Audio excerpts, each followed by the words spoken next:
지난 2021년에 개봉한 기적이라는 제목의 영화가 있습니다. 박정민 배우, 이성민 배우 등이 출연해서 좋은 반응을 얻었던 작품입니다. 내용이 이렇습니다. 외부로부터 철저하게 고립된 한 산골 마을이 있습니다. 이 마을과 읍내를 연결해주는 길이 딱 하나가 있었는데 바로 철길이었어요.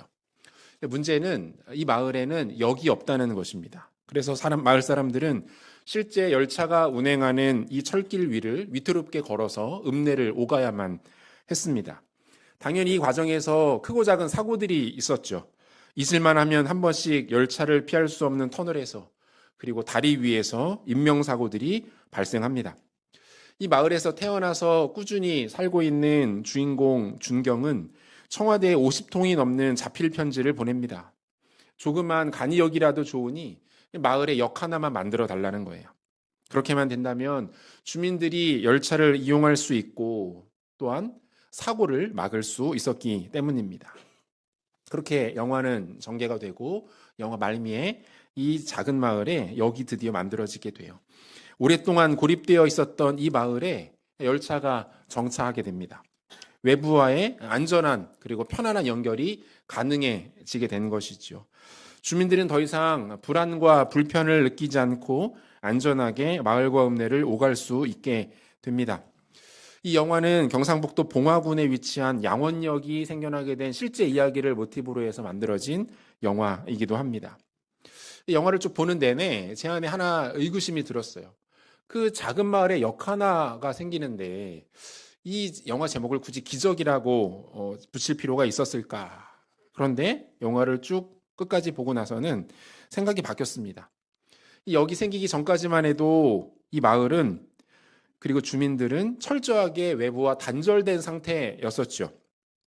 그들의 단절은 단순한 소외나 불편함이 아니었습니다. 이들은 이 단절로 인해서 죽음을 경험하고 있었어요. 사고로 인한 사랑하는 가족, 그리고 소중한 이웃이 안타까운 죽음을 당하는 일들이 이 마을에 종종 있었고, 그러한 일들은 이 마을의 짙은 어둠과 상처 그리고 죽음의 그림자를 짙게 드리우고 있었던 것이죠. 그랬더니 마을에 역이 생김으로 인하여서 사망과 죽음의 그림자는 사라집니다. 평안과 안전이 보장되는 거죠. 그렇다면 이것은 기적이 맞습니다. 불통이 소통으로 변하고 단절이 연결로 바뀌면서 결과적으로 생명과 행복이 지켜질 수 있게 되었다면 그것은 기적이 분명한 것이지요. 이런 의미에서 본다면 저와 여러분들에게도 놀라운 기적이 찾아온 것입니다. 인간은 죄로 인해 하나님과 단절되었어요. 영원한 생명과 진리가 되시는 그분과의 단절은 곧 죽음과 절망을 의미합니다. 인간은 악함과 약함의 굴레에 갇히게 되었습니다. 자주 말씀드리지만 인간은 악하기 때문에 약해지게 되고 약하기 때문에 악해질 수밖에 없는 숙명 가운데 놓이게 되었습니다. 어둠에 빠지고 말았어요. 한쪽 눈은 탐욕에 또 한쪽 눈은 어리석음으로 인하여 멀고 말았습니다. 그 결과 이 땅에 존재하는 모든 인간은 이 땅을 한평생 살아가면서 고통과 절망을 느낍니다.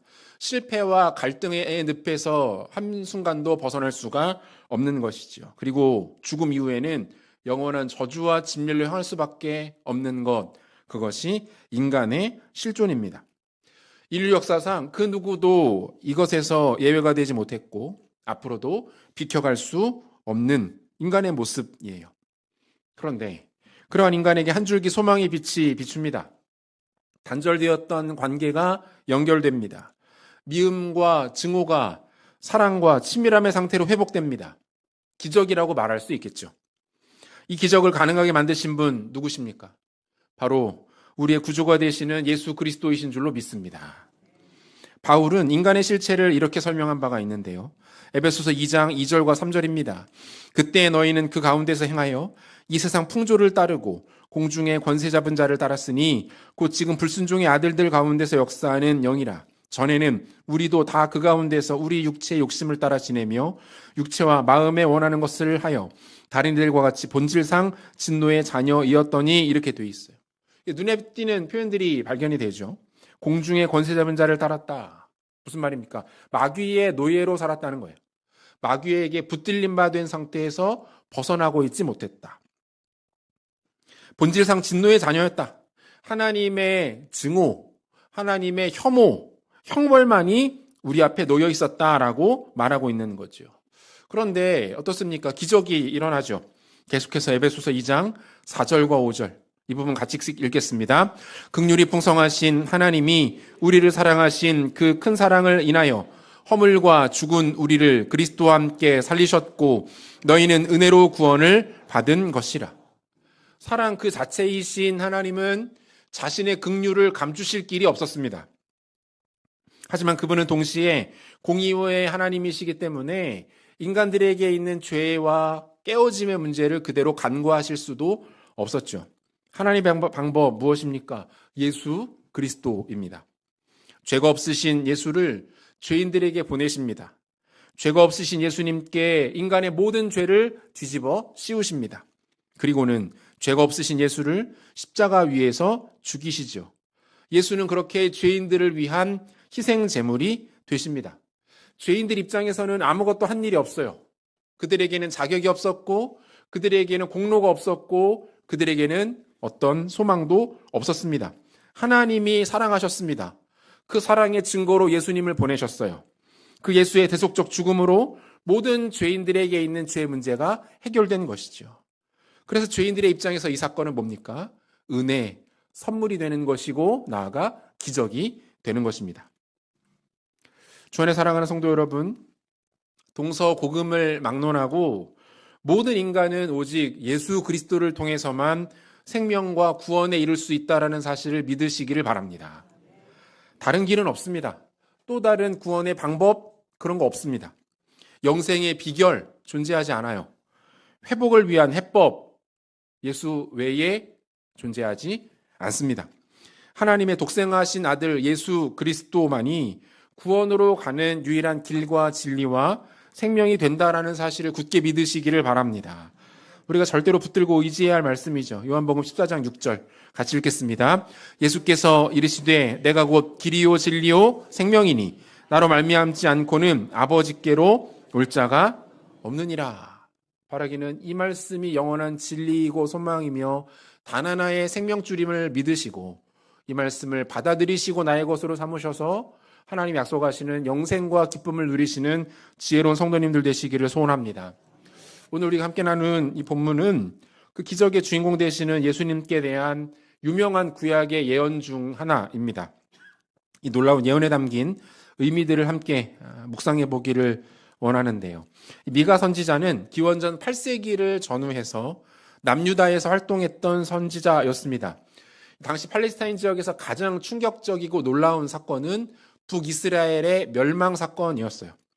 기원전 722년 고대 근동 지역의 패권을 장악하고 있던 아수르 제국이 북이스라엘을 멸망시킵니다. 이 사건은 주변 국가들은 물론이거니와 남유다에게 가장 충격적인 일이었어요. 미가 선지자는 이 사건이야말로 남유다를 향한 하나님의 최종 경고다. 하나님의 인내심이 극에 달았다라는 메시지다라고 외칩니다. 당시 남유다 또한 영적인 부패를 시작으로 정치, 사회, 경제 모든 영역에 있어서 말 그대로 최악의 상황에 직면해 있었기 때문에 그래요. 그리고 얼마 후 아수르의 칼끝은 기어이 이 남유다를 향하게 됩니다. 미가 1장 8절과 9절을 보니까 이러므로 내가 애통하며 애곡하고 벌거벗은 몸으로 행하며 들깨같이 애곡하고 타조같이 애통하리니 이는 그 상처는 고칠 수 없고 그것이 유다까지도 이르고 내 백성의 성문 곧 예루살렘에도 미쳤음이니라 이렇게 되어 있어요. 여러분 우리가 섬기는 하나님은 죄인들의 죄에 대하여서 오래 참으시는 분입니다. 하나님은 오래 참으시는 분이세요. 죄를 지었다고 해서 즉시 징계하거나 책망하거나 벌하지 않으시죠. 여러 단계를 통해서 경고하시고 권면하시고 돌아올 것을 우리에게 요청하십니다. 지금 남유다도 마찬가지죠. 하나님이 그 수많은 시간들 동안 선지자를 보내셔서 그들로 하여금 하나님의 말씀을 듣게 하시고 그래도 듣지 않으니 때로는 전쟁, 때로는 기근, 때로는 질병을 보내셔서 그들을 책망하십니다. 특별히 남유다를 경고하시는 이 과정에서 신앙의 정통성을 진작에 버린 북이스라엘을 먼저 멸망시키신 거예요. 뭡니까? 긴장하라는 거예요. 이제 그만 정신 차리고 죄에서 돌이키라는 거예요. 이들의 모습이 너희들의 모습이 될 수 있으니 정신 차리고 회개하라는 거죠.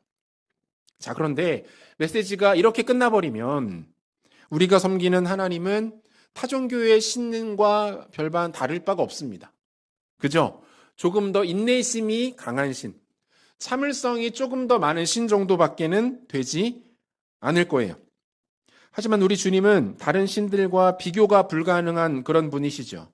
그분은 이스라엘의 타락과 불순종이 극에 달한 상태에서 그들을 징계하시고 경고하심과 동시에 그들을 본질적으로 회복시키실 수 있는 구원의 메시지를 남기십니다.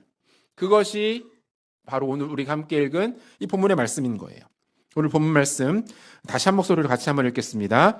베들레헴 에브라다야, 너는 유다 족속 중에 작을지라도 이스라엘을 다스릴 자가 내게서 내게로 나올 것이라. 그의 근본은 상고의 영원에 있느니라. 이렇게 돼 있어요. 그럼 하박국 선지자는 여호와 하나님을 가리켜서 진노 중에도 긍휼을 잊지 않는 분이시다, 이렇게 노래한 바가 있는데요. 미가 선지자도 지금 동일한 고백하고 있는 것 아닙니까? 인간 왕국의 실패를 만회할 하나님 나라의 도래에 대하여 이야기하고 있어요. 하나님께서 보내시겠다라고 약속하신 메시아가 오실 것이다. 그 메시아가 너희 유대 땅 베들레헴에 나실 것이다. 그분은 영원한 하나님이시다 라고 이야기하고 있는 거예요. 그리고 이 미가 선지자의 예언은 정확하게 성취되죠. 마태복음 2장 1절, 헤로드 왕 때 예수께서 유대 베들레헴에서 나심에 동방으로부터 박사들이 예루살렘에 이르러 말하되, 이렇게 돼 있고요. 2장 6절도 볼까요? 또 유대 땅 베들레헴아, 너는 유대의 고을 중에서 가장 작지 아니하도다. 내게서 한 다스리는 자가 나와서 내 백성 이스라엘의 목자가 되리라 하였음이니이다. 이렇게 돼 있습니다. 사랑하는 성도 여러분, 미가 선지자가 붕괴 직전에 남유다에게 외친 이 예언의 메시지의 핵심에는 무엇이 있습니까? 성육신의 메시지가 있는 거예요. 성육신.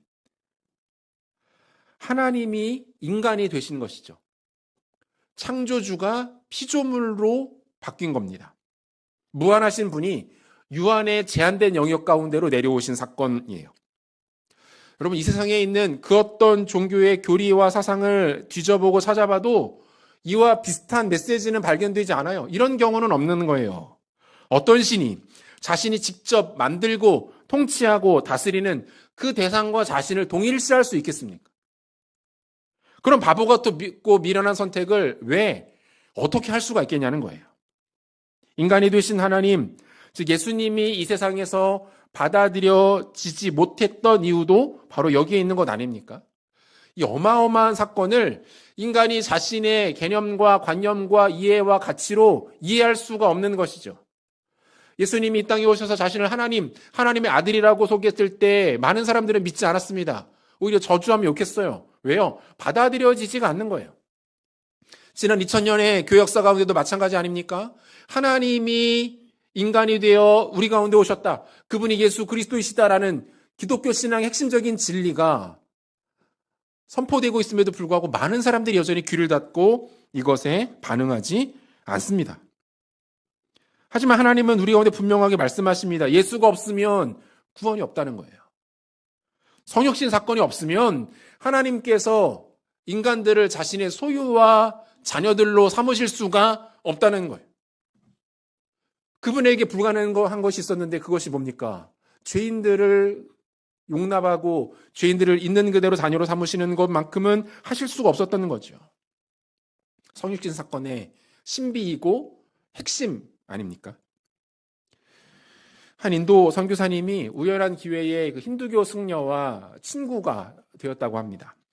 두 사람은 비록 종교는 달랐지만 서로가 가지고 있는 인간적인 매력, 또 깊은, 또 진한 성품에 끌리게 되었다고 해요. 종종 만나서 대화를 나누면서 우정을 키워가고 있었습니다. 이 선교사님은 이 승려를 만날 때마다 하나님 앞에 기도했어요. 주님, 이 친구에게 복음을 전할 기회를 주십시오. 너무 성품도 좋고 좋은 친구인데 아직 예수님을 모릅니다. 거짓 진리에 붙들려 있습니다. 하나님, 제가 이 친구에게 복음을 전할 수 있도록 기회를 열어주시고 그때에 역사하셔서 이 친구의 마음을 변화시켜 주십시오. 하루는 두 사람이 산책을 하고 있었어요. 승려는 선교사님이 길을 걷다가 무의식 중에 개미굴을 밟는 것을 목격하게 됩니다. 깜짝 놀라 말합니다. 이봐, 자네 지금 큰 실수를 했네. 개미굴을 밟았어. 이렇게 많은 생명을 죽이다니. 이 중에는 우리의 조상들이 있을 수도 있는데 이를 어쩌려고 그러나. 이 이야기를 들은 선교사님은 잠시 고민한 후에 이렇게 말했다고 해요. 이런, 내가 본의 아니게 큰 실수를 했군. 내가 이분들에게 사과라도 하고 싶은데 어떻게 좋은 방법이 없겠나. 그래서 승려가 이렇게 말합니다. 그런 방법이 어디 있나.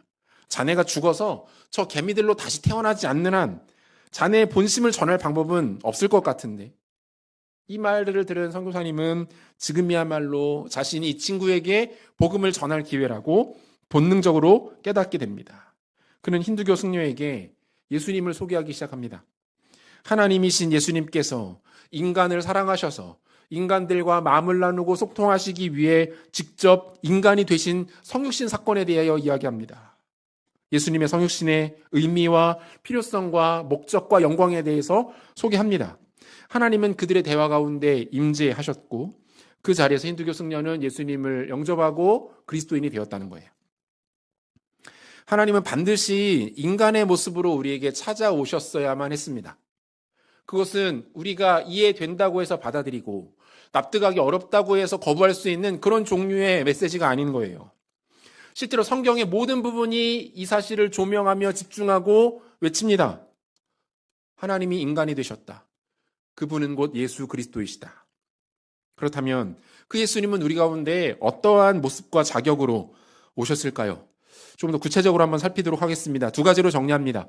예수의 성육신 모습 첫 번째는 그분이 낮고 낮은 땅에 오셨다는 사실이에요. 본문 2절 상반절을 보면 베들레헴 에브라다야 너는 유다 족속 중에 작을지라도 이렇게 돼 있어요. 여기에서 이 작을지라도에 사용된 히브리어 단어가 차이르라는 단어인데요. 이 차이르라는 말은 단순히 크기가 작다, 모양이 조그맣다 이런 뜻이 아닙니다. 이 차이르라는 히브리 단어는 보잘것없는, 존재감을 갖지 못하는, 형편없는 이런 뜻을 갖고 있다는 거예요. 보통 힘없는 사람이 막강한 힘을 가지고 있는 권력자 앞에서 자신을 낮추어 지칭할 때 사용하는 표현입니다. 이 같은 표현이 사사기 6장 15절에도 사용되고 있는데 그러나 기드온이 그에게 대답하되 오 주여 내가 무엇으로 이스라엘을 구원하리이까 보소서 나의 집은 므낫세 중에 극히 약하고 나는 내 아버지 집에서 가장 작은 자니이다. 이 두 곳에 차이르라는 단어가 사용되고 있어요. 뭡니까? 이 기드온이 하나님 앞에서 자신을 낮추는 표현이고 동시에 스스로가 대단히 의기소침해진 상태다라는 것을 보여주는 표현이죠. 실제로 예수님께서 태어나신 이 베들레헴은 예루살렘에서 남쪽으로 9km 정도 떨어진 곳에 위치한 산간 마을입니다. 다윗의 고향이라는 영적인 의미를 갖는 것을 제외하고는 내세울 것 하나 없는 평범하고 초라한 마을이었어요. 예수님이 유년기를 보내신 나사렛이라는 동네는 더합니다. 예수님 당시 사람들에게 나사렛 사람이라는 이 표현은 단순히 그 사람의 고향, 출신을 의미하는 것이 아니었어요. 조롱과 비하의 표현이었습니다. 굳이 번역하면 촌뜨기, 뒤떨어진 인간, 못 배운 사람 이런 뜻이 나사렛 사람이라는 것이었어요. 결정적으로 예수님은 안락하고 쾌적하고 클래식이 유유자적 흘러나오는 분만실이 아니라 가축들의 사료와 배설물이 뒹구는 축사에서 태어나셨습니다. 누가복음 2장 7절 첫 아들을 낳아 강보로 싸서 구유에 뉘었으니 이는 영원에 있을 곳이 없음이로라. 예수님이 태어나신 곳, 그분이 자라신 곳, 삶을 보내신 곳들을 살펴보면 어떻습니까? 모두가 형편없는 조건과 환경이었다는 것을 알 수 있죠. 이런 지리적, 환경적 배경들이 의미하는 것 무엇일까요? 하나님의 아들이신 예수님께서 가장 낮은 인간의 모습으로 오신 거예요. 가장 비참하고 열악한 인간의 삶 한복판에 그분이 친히 찾아오셨다라는 것을 보여주고 있습니다. 여러분, 하나님이 인간이 되셨다라는 이 사실만으로도 그분께는 경악할 만한 일이 있을 수가 없는 일인 거죠. 그런데 그분은 강력한 제국의 왕권을 이어받을 후계자, 왕자로 오지 않으셨어요. 막강한 재력과 정치적인 영향력을 가지고 있는 명문 귀족 집안의 자제로 오신 것 아닙니다. 수많은 군사들과 병력을 거느린 장군의 용맹한 아들로 태어나신 것도 아니었죠. 예수님은 누가 봐도 비루했고 남루했으며 평범하다 못해 무시하기 딱 좋은 모습으로 이 세상 한복판에 오셨다는 거예요. 예수님의 공생의 사역을 비교적 잘 묘사하고 있는 복음서를 보면 이러한 예수님의 평탄하지 않았던 삶을 잘 소개하고 있습니다. 예수님은 무려 40일을 굶주리신 상태에서 마귀에게 시험을 받으셨어요. 사람들에게 오해와 미움, 원망을 받으셨죠. 일평생을 극심한 가난 속에 머무셨습니다. 타고 계시던 배가 거센 풍랑을 만났음에도 불구하고 그것을 느끼지 못하실 정도로 잠드셔야만 했던 육체의 피로함을 그분은 느끼셨죠. 사랑하는 이들로부터 버림받으셨습니다. 한 인간이 느낄 수 있는 최고의 수치와 고통을 동시에 당하시기도 합니다. 여러분, 예수님의 삶, 그분의 인생 전체가 의미하는 것은 무엇일까요? 그분은 인간으로 사는 것이 어떠한 것인지를 정확하게 알고 있는 하나님이었던 거예요. 예수님은 우리가 이 땅에서 겪는 모든 일들을 동일하게 겪으셨습니다. 삶이, 인생이 인간에게 던지는 최악의 것이 무엇인지를 그분은 아시는 거예요. 여러분들이 느끼는 상실감, 고통, 육체적인 피로와 연약함, 누군가로부터 받는 미움, 원망의 눈초리, 사랑하는 이들로부터 받는 배신, 가난과 배고픔, 그리고 가장 의지하고 기댔던 자가 한순간에 나를 버리고 떠날 때의 그 공허감. 여러분, 인간은 누군가를 온전히 공감하고 위로하지 못합니다. 인간이 얼마나 이기적인데요. 자신이 그러한 경우가 되었을 때는 너무 힘들고 아프다가도 그것이 끝나고 바로 곁에 있는 누군가에게 동일한 일이 발생했을 때 그것을 까맣게 잊어버리는 것이 인간이에요. 죄송한 말씀이지만 담임 목사님 저도 여러분들의 상황에 대하여서 100% 공감하며 이해하지 못합니다. 기도하고 안타까워할 뿐이지만 그 상황 속에서 같은 마음으로 여러분들을 이해하는 것에는 한계가 있는 거죠. 배우자 어떻습니까? 100% 공감하며 위로할 수 있습니까? 아니요. 사랑하는 자녀, 부모, 형제, 어렸을 때부터 삶을 가까이 나눈 친구들도 우리를 온전히 품어주고 용납하며 위로해주지 못합니다. 아무도 못해요. 그런데 이 일을 예수님이 하십니다. 그분은 지난밤에 여러분들이 왜 잠 못 이루며 뒤척이며 고민하며 스트레스를 받으셨는지를 정확하게 아세요. 해결되지 않는 문제의 답답함, 마치 굴 속에 들어가 있는 것 같은 암울함, 그분이 그것을 정확하게 동일하게 느끼십니다. 아무에게도 꺼내놓을 수 없는 비참하고 산상조각난 나의 심경을 그분이 아십니다.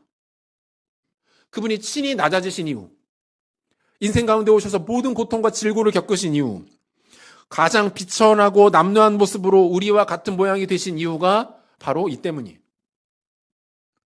뭡니까? 그 백성들을 진정으로 이해하며 공감해 주시기 위해서 그분은 낮아지시는 거예요. 히브리서 기자는 히브리서 4장 15절과 16절에서 이렇게 말하고 있습니다. 같이 한번 읽겠습니다. 우리에게 있는 대제사장은 우리의 연약함을 동정하지 못하실 리가 아니요 모든 일에 우리와 똑같이 시험을 받으신 이로되 죄는 없으시니라. 그러므로 우리는 긍휼하심을 받고 때를 따라 돕는 은혜를 얻기 위하여 은혜의 보좌 앞에 담대히 나아갈 것이니라. 뭐라고 말합니까? 우리의 연약함을 동정하시지 못할 리가 아니다. 공감하신다는 거예요. 하지만 그분에게는 죄가 없다. 인간과 똑같은 삶을 경험하신 하나님이시다. 사랑하는 성도 여러분, 우리의 구원자는 저 높은 보좌 위에서 우리를 고개를 까딱이며 쳐다보시는 그러한 거리가 먼 곳에 있는 권력자가 아니십니다. 엄격한 기준과 잣대를 들이대면서 너는 합격, 너는 불합격을 외치는 감독관, 심판관도 아니시죠. 그분은 나를 아시는 분이시고 그 누구도 공감하지 못하는 나의 상황과 감정을 만져주시는 분이시고 지금도 그러한 모습을 우리 곁에 계시는 진정한 주인인 줄로 믿으시기를 바랍니다. 일본 작가 와카마스 에이스케가 쓴 너의 슬픔이 아름다워 나는 편지를 썼다라는 책이 있는데요. 저자는 이 책을 쓴 목적을 이렇게 이야기합니다. 사랑하는 사람을 잃은 사람들의 슬픔을 위로하기 원했다. 책의 내용들을 보면 이런 표현들이 있어요. 슬픔 하나하나가 몸을 부셔버릴 만큼 버겁지만 쌓일수록 그 근원, 즉 자신에 더욱 가까워진다는 말입니다.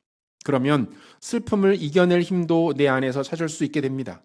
넘어져 보지 않으면 일어서는 의미를 알지 못하듯 슬픔도 쌓이고 나서야 비로소 슬픔의 의미를 알게 되는 법입니다. 사실 누군가의 슬픔을 위로하겠다라고 공공연하게 말하는 것은 쉬운 일이 아닙니다. 누가 그렇게 말할 수 있겠어요? 그리고 또 감히 어떻게 누가 이런 말을 합니까? 또 아무나 한들 위로도 되지 않습니다. 그런데 이 책의 저자인 와카마스 에이스케는 좀 달라요. 이 사람의 글에는 위로가 있습니다. 넘어진 사람을 일으키며 격려하고 세우는 힘이 이 사람의 글에는 묻어나 있어요. 그래서 많은 사람들이 실제로 이분의 글을 읽고 접하면서 위로를 받는다고 해요. 왜 그렇습니까? 나의 이야기처럼 들리는 거예요. 이 사람이 아무것도 모르고 단순히 위로하기 위해서 몇 마디 워딩을 나열하는구나. 이게 아닌 거예요. 이 사람이 내 마음을 알고 있네. 이 사람이 내가 겪는 이 상황을 공감하고 있네. 라는 느낌을 준다는 거죠. 왜 그럴까요? 본인 자체가, 작가 자체가 깊은 삶의 고난과 어려움을 경험해 본 사람이기 때문에 그래요. 지금도 그 아픔 가운데 있는 사람이기 때문에 그렇습니다. 이 사람이 20대 초반에 극심한 우울증을 겪으면서 수차례 극단적 시도를 했던 사람입니다. 우연히 알게 된 한 신부님의 도움으로 어려운 시기를 극복할 수 있었다고 해요. 그렇게 인생에 조금씩 소망과 희망을 찾게 될 무렵 사랑하는 아내를 만났고 아내와 함께 아름다운 가정을 이루게 됩니다. 하지만 불과 몇 년이 지나지 않아 아내가 먼저 암에 걸려 그의 곁을 떠나고 맙니다. 감당할 수 없는 슬픔과 고난을 매일같이 마주하면서 잊을래야 잊혀지지 않는 그 사랑하는 아내를 늘 눈앞에 그리면서 고통과 절망 가운데 자신의 삶의 이유를 발견합니다. 슬픔을 품은 위로자가 되겠다. 그 마음을 가지고 글을 쓰는 거예요. 사랑하는 사람을 잃어본 그 마음을 누구보다 잘 알기 때문에 이 사람이 전하는 메시지에는 위로가 있는 거죠. 이 사람이 적는 단 한 줄의 그 문장에 위로의 힘이 나타나게 되는 거예요. 여러분, 이것이 공감의 원리 아닙니까? 그 상황이 되어본 사람만이 누군가를 위로할 수 있는 거예요. 사랑하는 여러분, 오늘 이 예배의 자리에도 그 누구와도 나눌 수 없는 깊은 슬픔과 절망, 그리고 고통과 상실을 경험하고 계신 분이 있을 줄 압니다. 아무에게도 꺼내놓을 수 없는, 아무도 위로해줄 수 없을 것 같은 그 비참한 상태, 앞이 보이지 않는 막막함. 여러분 기억하십시오. 여러분들의 진정한 위로자가 곁에 계시다는 사실을 잊지 마시기를 바랍니다. 예수님이 그걸 아시는 거예요. 예수님이 그것을 깊이 공감하시는 거예요. 그분은 진정한 위로자와 격려자가 되십니다. 그러므로 예수님의 이름을 부르셔야 합니다. 그분께 도움의 손길을 내미셔야 합니다. 그분이 외면치 않으십니다. 우리의 아픔과 상한 마음을 공감해 주실 겁니다. 사람 쳐다보지 마세요. 아무리 좋은 사람이지만 그 사람이 나를 100% 이해해 주지 못합니다. 사람은 사랑하고 품을 대상이지 믿고 의지하며 기댈 대상이 아닙니다. 우리가 즐겨 부르는 찬양 중에 주님과 같이라는 찬양 있죠. 가사가 이렇습니다. 주님과 같이 내 마음 만지는 분은 없네. 오랜 세월 찾아 난 알았네. 내겐 주밖에 없네. 주 잡이 강같이 흐르고 주 손길 치유하네. 고통받는 자녀 품으시니 주밖에 없네. 여러분들의 상처와 아픔을, 그 외로움과 힘겨움을 우리 주님은 아십니다. 그 주님께 나아가 내려놓으시고 진정한 위로와 격려를 받는 지혜로운 성도님들 되시기를 소원합니다. 예수님의 성육신 모습 두 번째, 그분은 높고 높은 별을 넘어오셨다는 거예요. 본문 2절 하반절인데요. 이스라엘을 다스릴 자가 내게로 나올 것이라 그의 근본은 상고의 영원에 있느니라. 여기서의 상고와 영원이라는 표현이 중요한데 상고라는 말 우리가 좀 잘 안 쓰죠. 히브리 원어를 보면 케뎀이라는 단어로 표현이 되어 있는데요. 이것은 역사의 시간에서 가장 앞선 때를 지칭하는 표현이에요. 여기서는 단순히 어떤 물리적 시간, 아주 오래전 옛날이라는 의미보다는 언약적 시간을 의미합니다. 그러니까 조상들의 때, 유대인들에 있어서 다윗 왕조의 기원에 대해서 설명하는 거예요. 영원이라는 단어는 히브리어로 올람이라는 표현인데 이 말도 비슷합니다. 인간이 헤아릴 수 없을 정도의 먼 과거의 시간을 의미하는 거죠. 그래서 이 상고와 영원이라는 말은 결국 신학적으로 좀 어려운 표현인데 그리스도의 선제성을 대표합니다. 그리스도의 선제성. 이게 무슨 말이냐면 예수가 성자이신 예수께서 선제, 이미 전에 존재하고 계셨다라는 거예요. 시간이 존재하기도 전에 온 인류와 우주 만물이 존재하기도 전에 예수께서 이미 삼위 하나님의 모습으로 존재하고 계셨다. 그분 또한 스스로 존재하셨던 하나님이시다라는 것을 이 두 단어로 표현하고 있는 거죠. 죄인들을 위하여 인간의 모습을 입고 세상 한복판에 찾아오신 예수님은 급조된 그런 어떤 분이 아니라는 겁니다.